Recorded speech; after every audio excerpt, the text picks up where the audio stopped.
রায়ানের কাছে চরকে পারুলের ব্যাপারে সব সত্যি স্বীকার করলো শিরিন। সম্পূর্ণ জানতে ভিডিওটিতে একটি লাইক করে দেখতে থাকো।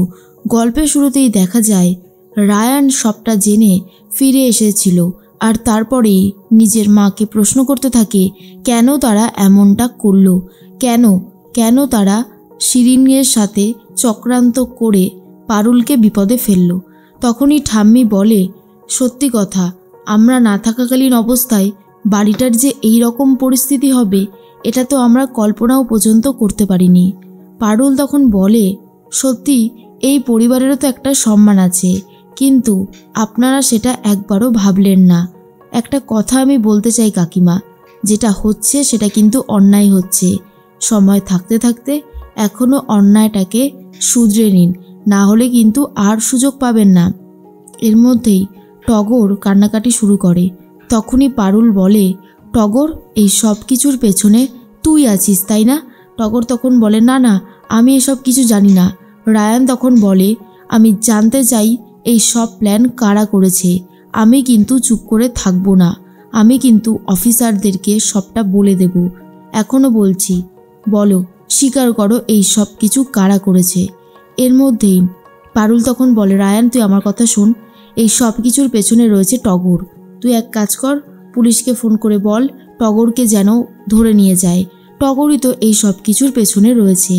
এরপর টগর বলে, না না না না, আমি একা কিছুই করিনি, আমি একা কিভাবেই বা করব, আমার সাথে তো জেঠি আর শিরিনও ছিল।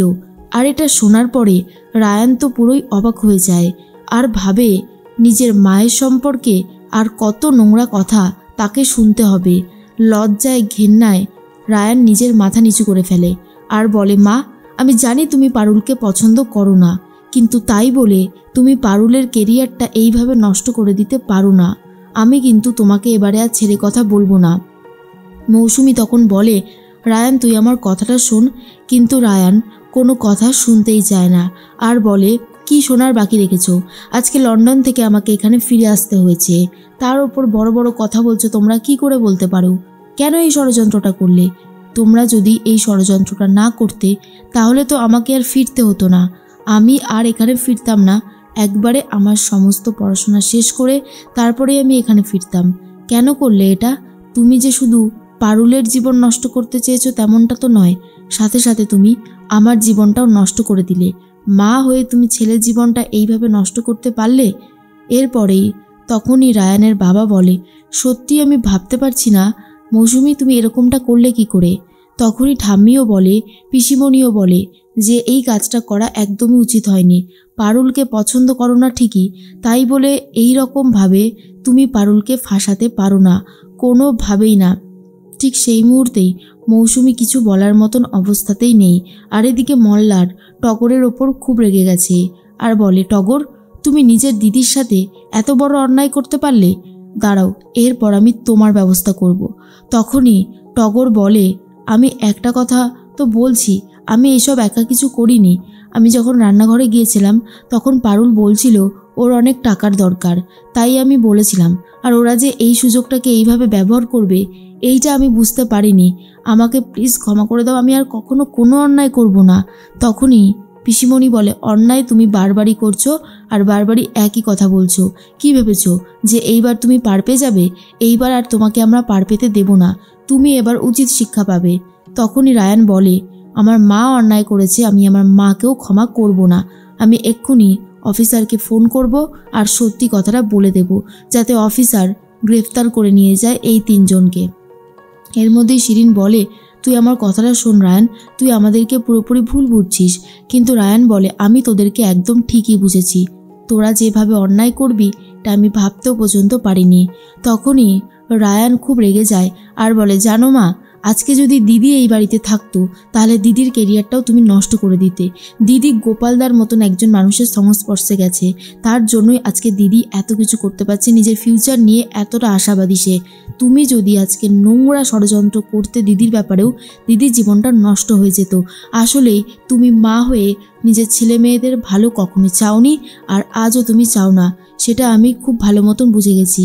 আর এরপরেই মৌসুমী ভাবে যে কি হয়ে গেল, নিজের ছেলে তাকে ভুল বুঝছে। তার মধ্যেই রায়ান অফিসারকে ফোন করেছে আর বলে দেয় তাড়াতাড়ি আসতে, যাতে সে অপরাধীদেরকে গ্রেফতার করে নিয়ে যেতে পারে। তখনই শিরিন বলে, আমি বলছিলাম কি রায়ান, তুই আমার কথাটা শোন, আমি এরকম অন্যায় করতে চাইনি। শিরিন বারবার করে একটা কথাই বলে যে রায়ান শিরিনের থেকে দূরে চলে যাচ্ছিল বলেই শিরিন পারুলকে সরাতে চেয়েছিল এই বাড়ি থেকে। এরপরে শিরিন বলে, পারুল পারুল পারুল, তুই সবসময় এত পারুলকে এত মান্যতা দিতে শুরু করেছিস, তাই জন্যই তো আমার রাগ হয়েছে রে রায়ান। সেই জন্যই তো আমি পারুলকে এই বাড়ি থেকে একেবারে শেষ করতে চেয়েছিলাম, কিন্তু আমি পারুলকে ছাড়বো না। এরপরেই রায়ান তো আরও বেশি রেগে যায়, আর তখনই সহ্য করতে না পেরে ঠাস করে চড় মেরে দেয় শিরিনকে, যা দেখার পরে বাড়ির সবাই অবাক হয়ে যায়।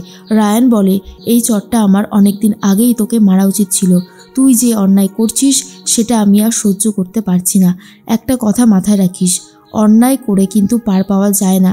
আজকে পারুলের যে অবস্থা তোরা করেছিলিস, জেলে পাঠিয়েছিলিস, কোর্টে তুলেছিলিস, আজ সেই অবস্থা তোদের সাথে হবে। তখন দেখব তোদের ঠিক কেমন লাগে। এর মধ্যেই মৌসুমি তো ভয় পেয়ে গেছে, অফিসারও বাড়িতে চলে এসেছে। অফিসারকে পারুল বলে, অফিসার আপনি এই যে টগরকে গ্রেফতার করুন। তখনই রায়ান বলে, এসব তুই কী বলছিস? শুধুমাত্র টগরকে গ্রেফতার করবে কেন? এর সাথে তো শিরিন আর আমার মা দুজন আছে, তাই আমার মা আর শিরিনকেও গ্রেফতার করবে। পারুল বলে, আরে তুই দেখি না, শেষ পর্যন্ত আমাকে কাজটা করতে দে। পারুল বলে, কী হলো অফিসার, আপনি দাঁড়িয়ে আছেন কেন? এরপর টগর বলতে থাকে, আমি অন্যায় করিনি একা, তাহলে ওদেরকেও ধরা হোক। অফিসার বলে, আপনার স্বামী দুজনের নামে এফআইআর করছে, আপনি এর নামে এফআইআর করছেন, বুঝতে পারছি না ব্যাপারটা। তখনই পারুল বলে, আপনাকে ঠিক যেটা বলা হচ্ছে আপনি ঠিক সেটাই করুন অফিসার। এরপর টগরকে ধরে বাইরে টানাটানি করতে শুরু করে লেডি কনস্টেবল। তখন টগর এসে পারুলের পায়ে ধরে বলে, সে আর কখনো কোনো অন্যায় করবে না, আর কখনো কোনো অন্যায়ের সাথও দেবে না। তখন পারুল মনে মনে বলে, এইবারে ওকে উচিত শিক্ষা দিতে হবে, যাতে ও কখনো আর আমার বিরুদ্ধে আর কোনো ষড়যন্ত্র করতে না পারে। অফিসার তখন বলে, চলুন আপনাকে এক্ষুনি গ্রেপ্তার করা হবে। এরপর পারুল বলে, দাঁড়ান অফিসার। এরপর অফিসারের সাথে কথা বলে আর বলে, আমি ঠিক ওকে এইটুকুই শিক্ষা দিতে চেয়েছিলাম, যাতে ও আর কোনো অন্যায় না করে।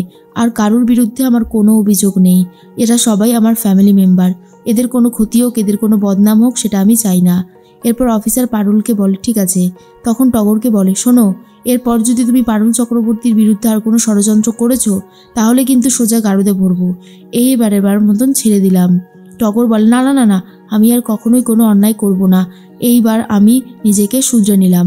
পিসিমণি তখন ভাবে, যাক এইবার টগরটার উচিত শিক্ষা হয়েছে, বারবার পারুলের বিরুদ্ধে এত বড় ষড়যন্ত্র করে, আশা করি ও আর এইবার কোনো ষড়যন্ত্র করবে না।